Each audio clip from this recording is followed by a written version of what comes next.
nagugutom o nauuhaw. Sana'y hindi na gumagabi o umaaraw.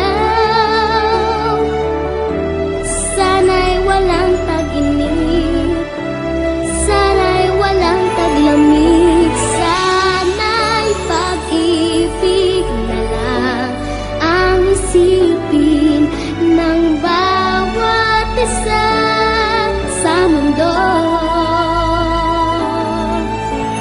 Sana'y pag-ibig na lang ang isipin, sana'y magkatotoo.